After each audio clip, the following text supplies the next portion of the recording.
إن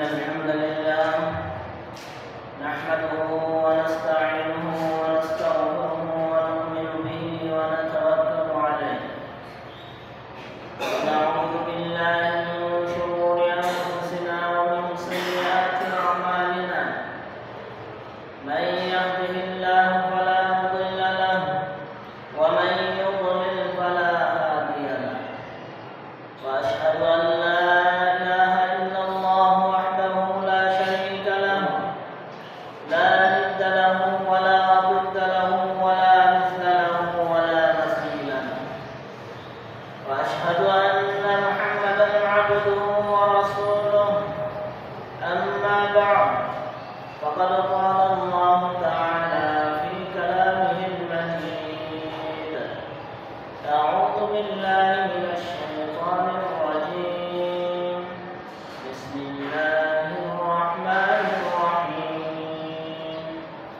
وقضى ربك ألا تعبدوا إلا إياه وبالوالدين إحسانا إما يبلغن عندك الكبر أحدهما أو كلاهما فلا تقل لهما أف ولا تنهرهما وقل لهما قولا كريما واخفض لهما جناح الذل من الرحمة وقل رب ارحمهما كما ربياني صغيرا.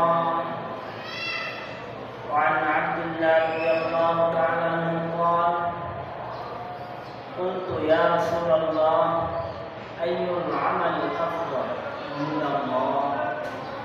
قال الصلاة على وقتها إلى آخر الحديث. معزز ومحترم حضرات المربيان العظام وذكر مسلمين الكرام আমরা আল্লাহ সুবহানাহু ওয়া তাআলার মহান দরবারে লাখ কোটি শুকরিয়া জ্ঞাপন করছি যিনি আমাদেরকে অন্যান্য জুমানে আজকেও সালাতুল জুমআ আদায়ের লক্ষ্যে আলী জামে মসজিদে আসার তৌফিক এনায়েত করেছেন।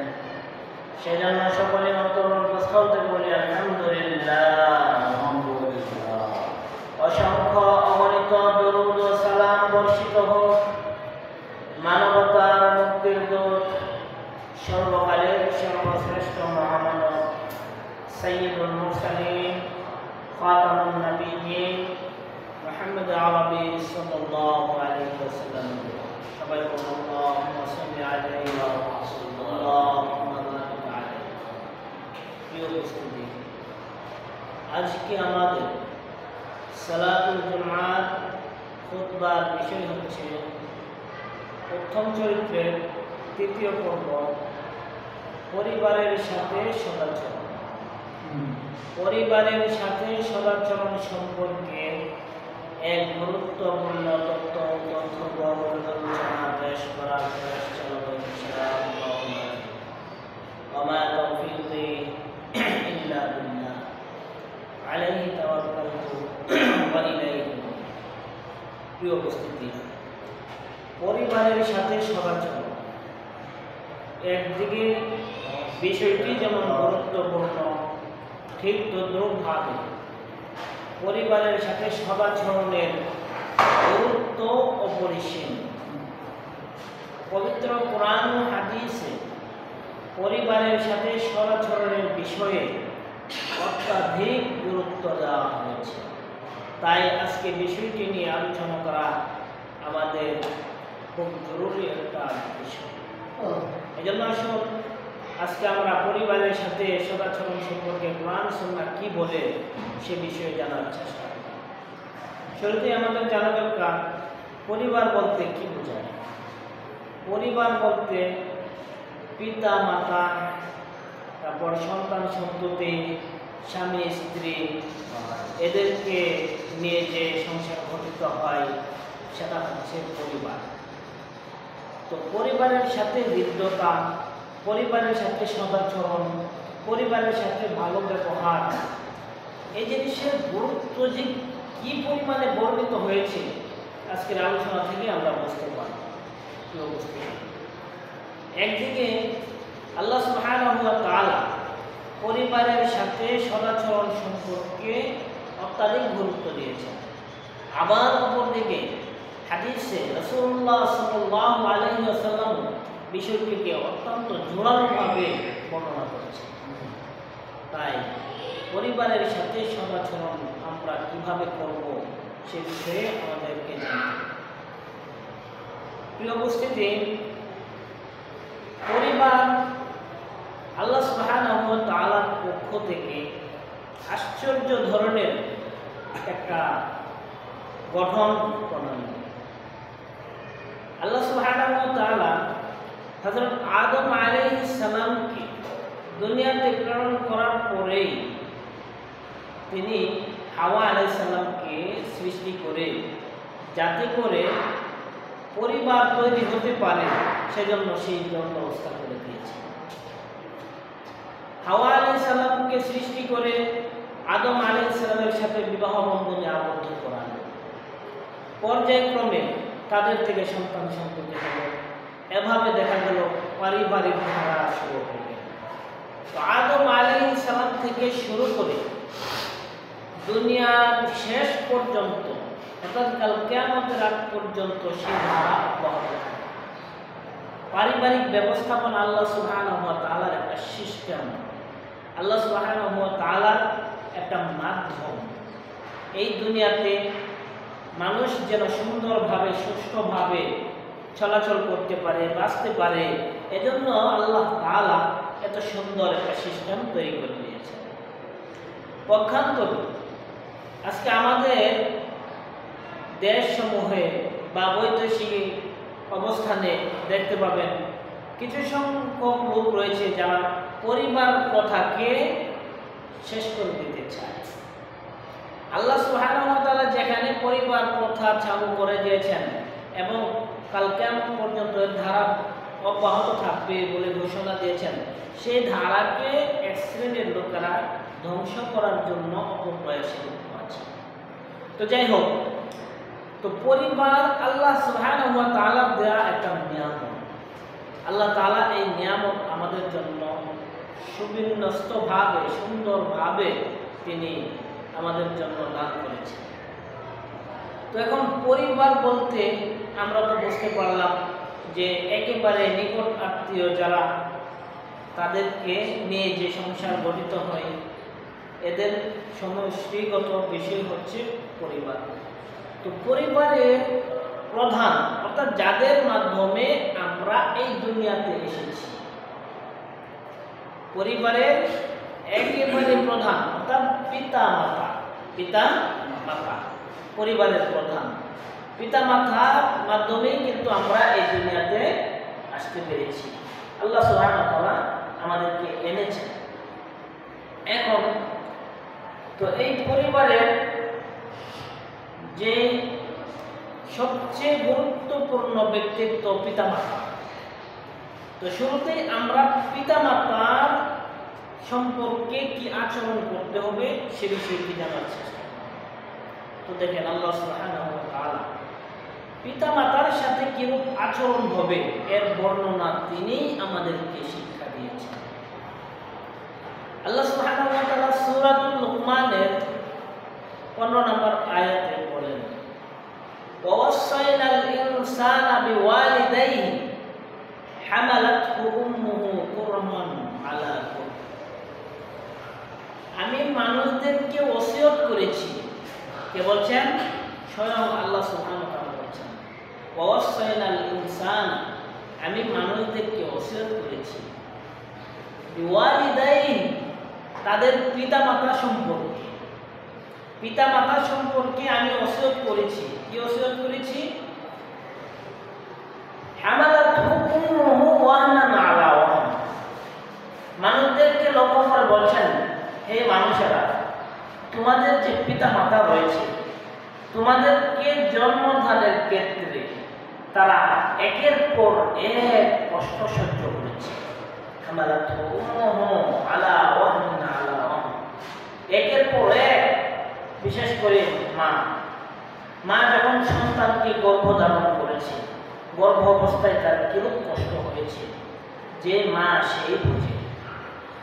এরপর যখন সন্তান ভূমিষ্ঠ হয়, ভূমিষ্ঠ হওয়ার পরে তাকে দুগ্ধ পান করানো সহ থেকে তাকে প্রস্রাব পায়খানা পরিষ্কার করা থেকে নিয়ে যাবতীয় কার্যক্রম পরিচালনা করা, এই যে মা কষ্ট করছে। তো আল্লাহ সুবহানাহু ওয়া তাআলা কথা বর্ণনা করে দিচ্ছেন, হামালাতহু উম্মুহু ওয়াহনান আলা ওয়াহন, একের পর এক তার উপর কষ্ট এসেছে। ওয়া ফিসালুহু আমাইন, এমনকি অন্তত পক্ষে 2 বছর পর্যন্ত দুগ্ধ পান করানো, এই কাজটাও তাকে করতে হয়েছে। এরপর তিনি যে কথাটা বলেন, এই কষ্ট করেছে পিতা মাতা, এই কষ্ট করেছে মা, অতএব তোমাদের কি করতে হবে? আল্লাহ সুবহানাহু ওয়া তাআলা বলেন, আনিশকুর লি ওয়াল ওয়ালিদাই, প্রথমত তোমরা আমার শুকরিয়া আদায় করো। আমি আল্লাহ সুবহানাহু ওয়া তাআলা তোমাদেরকে পিতামাতার মাধ্যমে দুনিয়াতে প্রেরণ করেছি, দুনিয়াতে আসার তৌফিক দিয়েছি, দুনিয়াতে আসার ব্যবস্থাপনা করে দিয়েছি, অতএব আমার শুকরিয়া আদায় করো। ওয়ালি ওয়ালিদাইক, এরপর তোমার পিতামাতার শুকরিয়া আদায় করো। পিতামাতার শুকরিয়া কেন আদায় তোমরা করবে? কারণ পিতামাতা একের পর এক কষ্ট সহ্য করেছে। তোমাদের এই দুনিয়াতে আসার পিছনে তাদের অক্লান্ত পরিশ্রম হয়েছে, তাদের বিভিন্ন ধরনের কষ্ট সহ্য করতে হয়েছে, অতএব তাদের শুকরিয়া আদায় করো, তাদের কৃতজ্ঞতা প্রকাশ করো। আল্লাহ সুবহানাহু ওয়া তাআলা স্পষ্ট বর্ণনা করেছেন। শুধু তাই নয়, দেখেন সূরাতুল ইসরায় আরেকটি আয়াতে আল্লাহ সুবহানাহু ওয়া তাআলা বলেন, ওয়াকাদা রাব্বুকা আল্লা তা'বুদু ইল্লা ইয়্যাহ, ওয়াকাদা রাব্বুকা, তোমার প্রভু এটা নির্দিষ্ট করে দিয়েছেন, তোমাদের উপর নির্দেশ দান করেছেন, ওয়াকাদা রাব্বুকা আল্লা তা'বুদু ইল্লা ইয়্যাহ, তোমরা এক আল্লাহ ব্যতীত আর কারো উপাসনা করবে না। ইবাদত করতে হবে কার? এক আল্লাহ, আর কারো ইবাদত করা যাবে না। চাইতে হবে কার কাছে? এক আল্লাহর কাছে, আর কারো কাছে চাওয়া যাবে না। আল্লাহ এটা নির্দিষ্ট করে দিয়েছেন, তিনি আমাদের জন্য নির্দেশ দান করেছেন, এটা ফায়সালা করে দিয়েছেন আল্লাহর ইবাদত করার জন্য, অন্য কারো নয়। এরপর তিনি যে কথাটা বলেন, ওয়াকাদা রাব্বুকা আল্লা তা'বুদু ইল্লা ইয়্যাহু ওয়া বিল ওয়ালিদাইনি ইহসানা, আল্লাহর ইবাদতের পরে তোমাদেরকে যে কাজটি করতে হবে, তোমাদের পিতামাতার প্রতি সদ্ব্যবহার করতে হবে। সুবহানাল্লাহ। আল্লাহ তাআলা সূরাতুল ইসরা 23 নম্বর এবং 24 নম্বর দুইটা আয়াতে কত গুরুত্বপূর্ণ ভাবে আমাদেরকে জানিয়েছেন। তিনি বলেন, ওয়াকাদা রাব্বুকা আল্লা তা'বুদু ইল্লা ইয়্যাহু ওয়া বিল ওয়ালিদাইনি ইহসানা, তোমাদের পিতামাতার সাথে সদ্ব্যবহার করো। ওয়া বিল ওয়ালিদাইনি ইহসানা, ইম্মা ইয়াবলুগান্না ইনদাকাল কিবারা আহাদুহুমা আও কিলাহুমা ফালা তাকুল লাহুমা উফফিন ওয়া লা তানহারহুমা, হে লোক সকল তোমরা ভালো করে শুনে রাখো,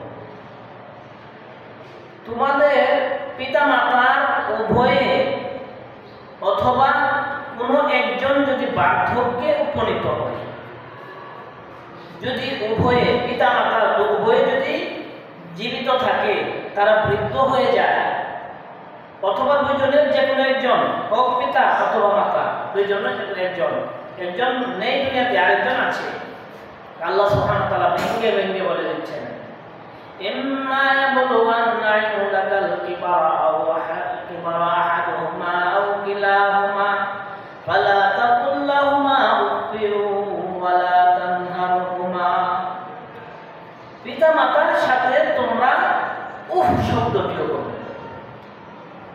আশ্চর্য ধরনের কথা আল্লাহ সুবহানাহু ওয়া তাআলা বলেছেন। পিতামাতাকে কষ্ট দেওয়া তো দূরের কথা, পিতামাতাকে গালি দেওয়া তো দূরের কথা, পিতামাতার সাথে দুর্ব্যবহার তো দূরের কথা, পিতামাতা কষ্ট পাবে তোমার একটু শব্দ বলাতে। কারণ পিতামাতা যখন শুনবে সন্তান শব্দ বলছে, তখন তার পিতা মাতার একটু কষ্ট হতে পারে, আমার সন্তানের জানি কি হয়েছে। দেখবেন সন্তানের প্রতি পিতা মাতার অবস্থানটা, মা এমনিতেই টের পেয়ে যায় সন্তানের যদি কোনো কষ্ট হয়, সন্তান যদি কোনো অসুবিধায় থাকে, মার অন্তরে বেঁধে যায়। তিনি বুঝতে পারেন আল্লাহ সুবহানাহু ওয়া তাআলার পক্ষ থেকে বিশেষ একটি মুজিজা মার মধ্যে এই গুণাবলী আল্লাহ সুবহানাহু ওয়া তাআলা দিয়েছেন। এজন্য তিনি আমাদেরকে সতর্ক বার্তা দিচ্ছেন, এই লোক সকল, তোমাদের পিতা মাতা এত কষ্ট করেছে, এত কষ্ট করার পরে তোমরা কিভাবে তাদেরকে কষ্ট দেবে। ফালা তাকুল লাহুমা উফফি ওয়া লা তানহারহুমা, তাদের সামনে মুখ শব্দ বলবে না, তাদেরকে গালিগালাজ করবে না। ওয়া লা তানহারহুমা, তাদেরকে গালিগালাজ করবে না, তাদেরকে কষ্ট দেবে না। ওয়া কুল লাহুমা কাওলান কারীমা, যখন তাদের সাথে কথা বলবে খুব নম্র ভাষা, খুব সুন্দরভাবে কথা বলবে। আল্লাহ সুবহানাহু ওয়া তাআলা সবকিছু আমাদেরকে শিখিয়ে দিচ্ছেন, কিভাবে কথা বলতে হবে সেটাও শিখিয়ে দিচ্ছেন। ওয়া কুল লাহুমা কাওলান কারীমা, খুব সুন্দরভাবে নম্রভাবে কথা বলবে। ওয়া কুল লাহুমা কাওলান কারীমা ওয়াখফিদ লাহুমা জানাহা যুল্লি মিনার রাহমাহ। এরপরে আল্লাহ সুবহানাহু ওয়া তাআলা যে কথাটা বলেন, হে লোক সকল, দুনিয়ার মানুষেরা, তোমরা তোমাদের দয়া পরশের ডানাকে তাদের জন্য বিছিয়ে দাও। পরশের তোমাদের নম্রতার ডানা তাদের জন্য বিছিয়ে দাও। ওয়াখফিদ লাহুমা জানাহা যুল্লি মিনার রাহমাহ, রহমতের ডানা তোমরা বিছিয়ে দাও। তার মানে কি? পিতা মাতার সেবা যত্ন করো, পিতা মাতার কোনো অসুবিধায় থাকলে সেই অসুবিধাটা দূর করো। পিতা মাতার যদি কষ্টর মধ্যে থাকে সেই কষ্টটা লাঘব করার জন্য তুমি আপ্রাণ চেষ্টা করো। পিতা মাতার সন্তুষ্টির কথা লক্ষ্য করো, পিতা মাতা কিভাবে সন্তুষ্ট হবে সেই দিক তোমরা লক্ষ্য করো। পিতা মাতাকে কখনোই কষ্ট দেওয়া যাবে না। আল্লাহ সুবহানাহু ওয়া তাআলা বলছেন, স্পষ্ট আকারে আমাদেরকে জানিয়ে দিচ্ছেন পিতা মাতার সাথে কিভাবে ব্যবহার করতে হবে, পিতা মাতার সাথে কিভাবে ব্যবহার করতে হবে। এরপরে দেখেন রাসূলুল্লাহ সাল্লাল্লাহু আলাইহি ওয়াসাল্লাম একাধিক হাদিস বর্ণনা করেছেন। আব্দুল্লাহ ইবনে মাসউদ রাদিয়াল্লাহু তাআলা থেকে একটা হাদিস বর্ণিত হয়েছে। আব্দুল্লাহ ইবনে মাসউদ রাদিয়াল্লাহু তাআলা বলেন, কুলতু ইয়া রাসূলুল্লাহ আইয়ুল আমালি আফদাল ইনদাল্লাহ, হে আল্লাহর রাসূল, আল্লাহর নিকট সবচেয়ে পছন্দনীয় আমল কোনটি? আল্লাহর নিকট সবচেয়ে পছন্দনীয় আমল কোনটি এটা আমাকে বলুন। দেখেন কি সুন্দর প্রশ্ন করেছেন, আল্লাহর নিকট সবচেয়ে পছন্দনীয় আমল কোনটি? তো রাসূলুল্লাহ সাল্লাল্লাহু আলাইহি ওয়াসাল্লাম বলেন, as-salatu ala waqtiha। হে আব্দুল্লাহ, তুমি শুনে রেখো, আল্লাহর নিকট সবচেয়ে পছন্দনীয় আমল হচ্ছে আউয়াল ওয়াক্তে সালাত আদায় করা। সুবহানাল্লাহ বলেন, সবচেয়ে পছন্দনীয় আমল হচ্ছে আউয়াল ওয়াক্তে সালাত আদায় করা, আউয়াল ওয়াক্তে নামাজ পড়া। সবচেয়ে পছন্দনীয় আমল, নামাজের ওয়াক্ত শুরু হবে সাথে সাথে সালাত আদায় করে ফেলবেন, এটা হচ্ছে সবচেয়ে পছন্দনীয় আমল আল্লাহর নিকট। কিন্তু দুঃখের বিষয়, আজকে আমাদের সমাজে দেখবেন আউয়াল ওয়াক্তে সালাত তো দূরের কথা, সালাতকে পিছাইতে একেবারে সময় শেষ প্রান্তে নিয়ে যায়। আবার যারা আউয়াল ওয়াক্তে সালাত আদায় করে তাদেরকে নিয়ে মন্তব্য করে, যারা আউয়াল ওয়াক্তে সালাত আদায় করে তাদেরকে বিভিন্নভাবে গালিগালাজ করে, এমনকি বলে তারা ইহুদি খ্রিস্টানদের দালাল। এ ধরনের কথা বলে। আশ্চর্য, আমরা কোন জগতে আছি? আমাদেরকে আল্লাহ রাসূল সাল্লাল্লাহু আলাইহি ওয়াসাল্লাম কি শিক্ষা দিয়েছেন আর আমরা কি শিখছি? রাসূলুল্লাহ সাল্লাল্লাহু আলাইহি ওয়াসাল্লাম বললেন আউয়াল ওয়াক্তে সালাত আদায় করা হচ্ছে সবচেয়ে পছন্দনীয় আমল, আর আমরা বলছি সালাতকে বিলম্ব করতে করতে করতে করতে সালাতের সময় প্রায় শেষ হয়ে যায়, তখন গিয়ে সালাত আদায়। বিষয়টি আমাদেরকে লক্ষ্য রাখতে হবে। আউয়ালতে সালাত আদায় করে আমরা আল্লাহর প্রিয় পাত্র হতে হবে। সম্মানিত উপস্থিতি, এরপর দেখেন আব্দুল্লাহ ইবনে মাসউদ রাদিয়াল্লাহু আনহুকে যখন তিনি কথা বললেন তখন কিন্তু তিনি থেমে থাকেন। তিনি আবার বললেন সুমাইন, এরপরে কোন আমলটি সবচেয়ে পছন্দনীয়, আল্লাহর নিকট সবচেয়ে পছন্দনীয় এরপরে কোন আমলটি? রাসূলুল্লাহ সাল্লাল্লাহু আলাইহি ওয়াসাল্লাম বলেন বিররুল ওয়ালিদাইন, হে আব্দুল্লাহ আপনি শুনে রাখো, এরপর আল্লাহর নিকট সবচেয়ে পছন্দনীয় আমল হচ্ছে তোমার পিতামাতার সাথে সদ্ব্যবহার করা। সুবহানাল্লাহ, পিতামাতার সাথে সদ্ব্যবহার করা আল্লাহর নিকট সবচেয়ে পছন্দনীয় আমলের অন্তর্ভুক্ত। এরপর তিনি আবার জিজ্ঞাসা করলেন এরপর কোনটি? এরপর তিনি বলেন আল জিহাদ ফি সাবিলিল্লাহ, আল্লাহর রাস্তায় জিহাদ করা। তো দেখেন এখানে দ্বিতীয় নম্বরে যে কথাটা বললেন আল্লাহ রাসূল সাল্লাল্লাহু আলাইহি ওয়াসাল্লাম, পিতামাতার সাথে সদ্ব্যবহার করা। পিতামাতার সাথে সদ্ব্যবহার করলে সন্তান দুনিয়া ও আখিরাতের কল্যাণ অর্জন করতে পারবে। পক্ষান্তরে পিতামাতার সাথে দুর্ব্যবহার করলে, পিতামাতার সাথে দুর্ব্যবহার করলে, পিতামাতাকে কষ্ট দিলে দুনিয়া খাসিরাত দুনিয়া ওয়াল আখিরা, সে দুনিয়াতেও ক্ষতিগ্রস্ত হবে, আখিরাতেও ক্ষতিগ্রস্ত আছেই। এজন্য রাসূলুল্লাহ সাল্লাল্লাহু আলাইহি ওয়াসাল্লাম বলেছেন রিদাল ওয়ালিদি ফি রিদাল ওয়ালিদি, আল্লাহ রাসূল সাল্লাল্লাহু আলাইহি ওয়াসাল্লাম বলেন রিদাল রাব্বি ফি রিদাল ওয়ালিদ, আল্লাহর সন্তুষ্টি পিতামাতার সন্তুষ্টি। সুবহানাল্লাহ, পিতামাতার সন্তুষ্ট হলে আল্লাহ সন্তুষ্ট হবে। ওয়া সাফাতুর রাব্বি ফি সাফাতিল ওয়ালিদ, পক্ষান্তরে পিতামাতা যদি অসন্তুষ্ট হয়ে পড়ে তাহলে আল্লাহও অসন্তুষ্ট হবে। পিতামাতা যদি অসন্তুষ্ট হয়ে পড়ে সন্তানের প্রতি, ওই সন্তান দুনিয়া ও আখিরাতে ক্ষতিগ্রস্ত হয়ে পড়বে, সে আল্লাহ অসন্তুষ্ট অর্জন করে। এজন্য সম্মানিত উপস্থিতি, আমরা বলছিলাম বিররুল ওয়ালিদাইন, উত্তম আচরণের সবচেয়ে হকদার হচ্ছে পিতামাতা। পিতামাতা সম্পর্কে কোরআন এবং হাদিসে একাধিক বর্ণনা এসেছে। দেখেন এক হাদিসে আল্লাহ রাসূল সাল্লাল্লাহু আলাইহি ওয়াসাল্লামকে এক সাহাবী জিজ্ঞাসা করলো, ইয়া রাসূলুল্লাহ, আমার উত্তম ব্যবহারের সবচেয়ে হকদার কে? কে বেশি হকদার? সবচেয়ে হকদার কে, যার সাথে আমি উত্তম আচরণ করব? আল্লাহ রাসূল সাল্লাল্লাহু আলাইহি ওয়াসাল্লাম বলেন উম্মুকা, তোমার মা। তিনি আবার বলেন এরপর কে? তিনি আবার বললেন তোমার মা। এরপর তিনি আবার বললেন এরপর কে? আবার বললেন তোমার মা। এরপর চতুর্থবারের মাথায় যখন জিজ্ঞাসা করেন পরে বলেন তোমার পিতা। মার কথা বারবার বারবার বারবার উল্লেখ হয়েছে। কেন? যে কথা আল্লাহ সুবহানাহু ওয়া তাআলা আমাদেরকে জানিয়ে দিয়েছেন, মা একের পর এক কষ্ট করেছে। মার কষ্টের কোনো সীমা নেই। নিজে না খেয়ে সন্তানকে খাওয়াতে উদ্যাপন করে না। নিজে কত রকমের কষ্ট যে করেছে এর কোনো ইয়ত্তা নেই। বিভিন্ন ধরনের কষ্ট সহ্য করে সন্তানকে প্রতিপালন করে।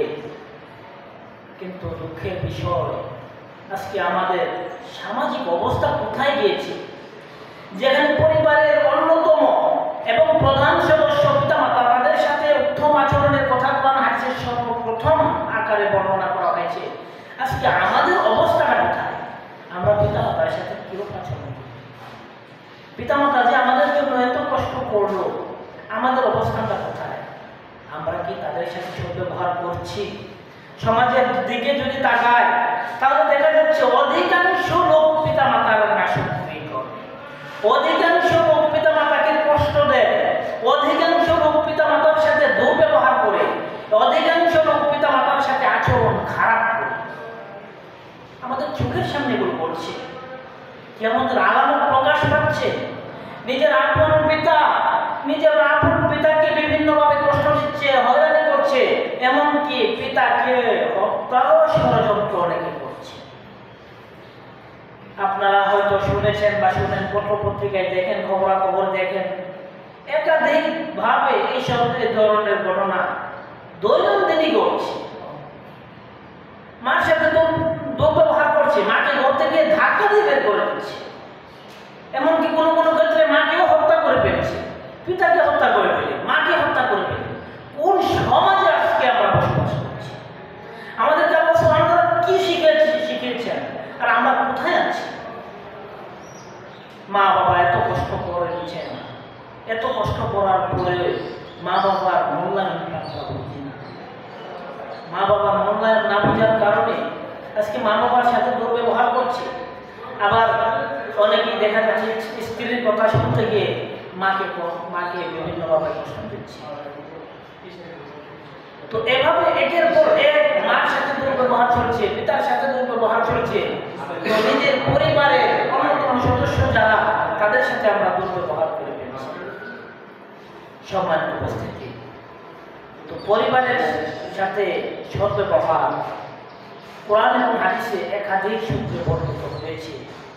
বিশেষ করে পিতামাতার সম্পর্কে এত গুরুত্বপূর্ণভাবে বলা হয়েছে, তারপর আমরা শিক্ষা অর্জন করি না।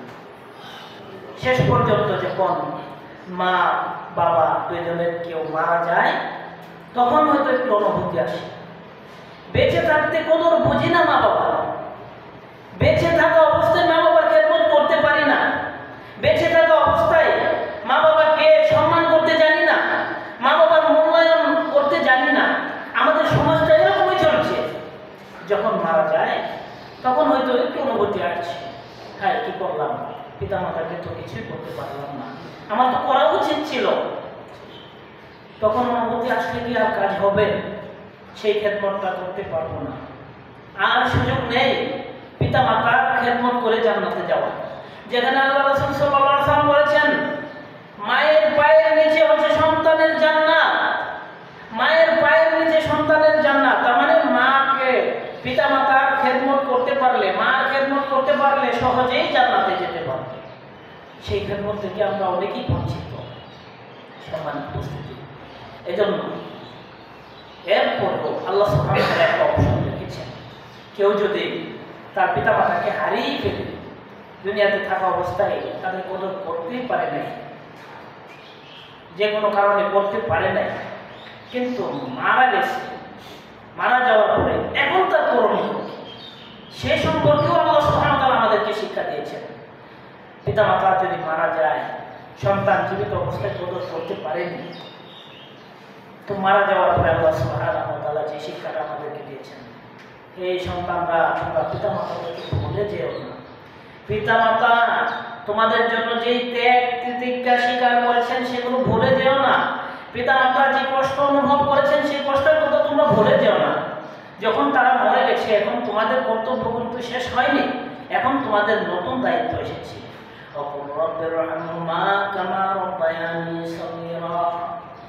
যখন তোমাদের পিতা মাতা এই দুনিয়া থেকে চলে যায়, তখন তোমাদের দায়িত্ব হচ্ছে তোমরা সব সময় পিতা মাতার জন্য দোয়া করো। রব্বির হামহুমা, হে আমাদের প্রভু আমাদের পিতা মাতার উপর দয়া করেন। রব্বির হামহুমা কামা রাব্বায়ানি সগীরা, পিতা মাতা আমাদেরকে সন্তান অবস্থায়, ছোট অবস্থায় যেভাবে লালন পালন করেছে, পিতা মাতা আমাদেরকে যেভাবে আদর যত্ন করেছে, আমাদেরকে কত কষ্ট করে লালন পালন করেছে, যেভাবে কষ্ট করে লালন পালন করেছে, হে আল্লাহ আপনি তাদেরকে এরকম ভাবে সুন্দরভাবে প্রতিপালন করেন, তাদের সুন্দর ব্যবস্থাপনা করে দেন, তাদের জান্নাতের ব্যবস্থাপনা করে দেন। এই দোয়া বেশি বেশি করার জন্য। এরপরে রাসূলুল্লাহ সাল্লাল্লাহু আলাইহি ওয়াসাল্লাম বলেছেন, যখন কারো পিতা মাতা মারা যায়, তখন পিতা মাতার যে আত্মীয় স্বজন রয়েছে, পিতা মাতার সাথে যাদের সম্পর্ক রয়েছে, তাদের সাথে সুসম্পর্ক করার জন্য, তাদেরকে সাহায্য সহযোগিতা করার জন্য, পিতা মাতা যাদের সাথে চলেছে তাদের সাথে ব্যবহার ভালো করার জন্য, এরকম ভাবে পিতা মাতার জন্য দান সদকা করার জন্য। রাসূলুল্লাহ সাল্লাল্লাহু আলাইহি ওয়াসাল্লাম বলেন, ইযা মাতাল ইনসান ইনকাতা আমালুহু ইল্লা মিন সালাস, মানুষ যখন মারা যায় সব আমলের দরজা বন্ধ, আর আমল করতে পারবে না, আমল করার সুযোগ তার নেই। ইল্লা মিন সালাস, তবে তিনটা কাজ এমন রয়েছে, ইল্লা মিন সাদাকাতিন জারিয়া, যেগুলোর কারণে কাল কিয়ামতের আগ পর্যন্ত এর সওয়াব পেতে থাকবে। সুবহানাল্লাহ।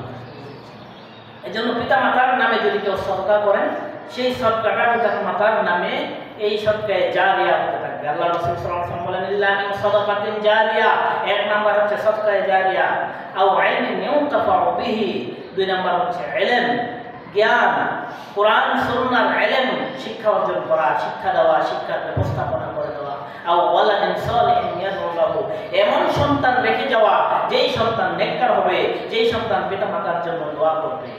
সম্মানিত উপস্থিতি, তো আমরা বলছিলাম যে পরিবারের সাথে সদাচরণ, পরিবারের অন্যতম সদস্য হচ্ছে পিতামাতা, পিতামাতার সাথে কিভাবে আচরণ করতে হবে সেই সম্পর্কে আমরা বুঝতে পারলাম।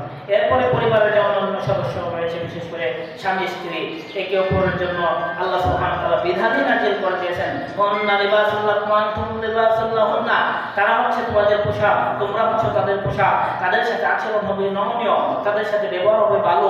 আল্লাহ রাসূল সাল্লাল্লাহু আলাইহি ওয়াসাল্লাম বলেছেন, যেই ব্যক্তি তার স্ত্রীর নিকট উত্তম সে আল্লাহর নিকট উত্তম, যে ব্যক্তি তার স্ত্রীর কাছে ভালো সে আল্লাহর কাছে ভালো হিসেবে সাব্যস্ত হবে।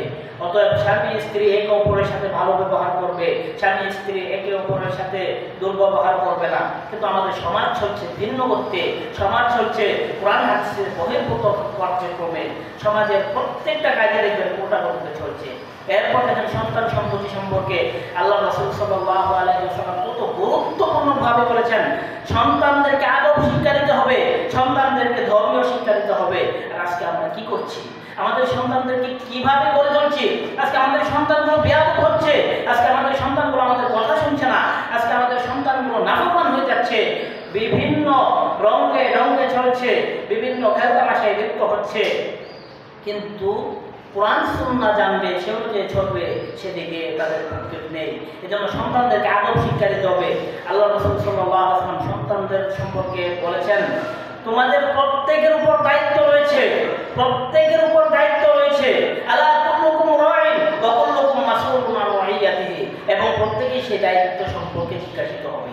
আমার সন্তান কোন পথে গেল, আমার সন্তান যদি ভালো না হয় তাহলে আমাকে জিজ্ঞাসা করা হবে। আপনার আমার সকলকেই আল্লাহর নিকট জবাবদিহি করতে হবে।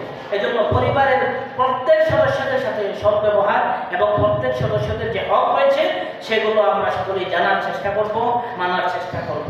আল্লাহ সুবহানাহু ওয়া তাআলা আমাদের সকলকে পরিবারের হকগুলো, পরিবারের সাথে কীভাবে আচরণ করতে হবে সেগুলো সঠিকভাবে জেনে বুঝে আমল করার তৌফিক দান করুন। আল্লাহুম্মা আমিন।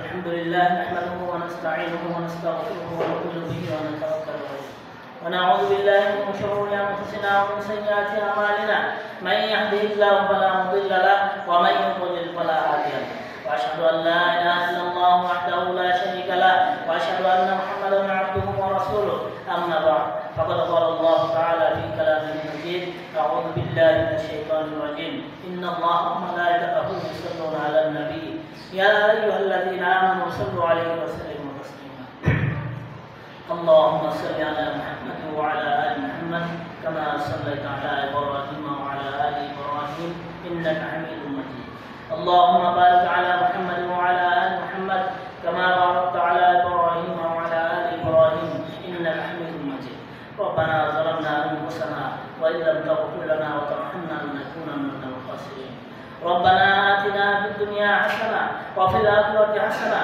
وقنا عذاب النار ربنا لا تزغ قلوبنا بعد إذ هديتنا وهب لنا من لدنك رحمة إنك أنت الوهاب رب ارحمهما كما ربياني صغيرا رب ارحمهما كما ربياني صغيرا رب هب لي من الصالحين ربنا هب لنا من أزواجنا وذرياتنا قرة أعين واجعلنا للمتقين إماما رب هب لي من الصالحين اللهم إنك عفو تحب العفو فاعف عنا اللهم إنا نسألك رضاك والجنة اللهم إنا نسألك الجنة الفردوس اللهم إنا نعوذ بك من سخطك وغضبك من النار اللهم اكفنا بحلالك عن حرامك واغننا بفضلك عمن سواك اللهم أعز الإسلام والمسلمين اللهم انصر المسلمين والمجاهدين اللهم انصر من نصر دين محمد صلى الله عليه وسلم واجعلنا منهم اللهم اخذل من قتل دين محمد صلى الله عليه وسلم ولا تجعلنا منهم عباد الله رحمكم الله إن الله يأمر بالعدل والإحسان وإيتاء ذي القربى وينهى عن الفحشاء والمنكر والبغي يعظكم لعلكم تذكرون فاذكروني أذكركم مشغول ولا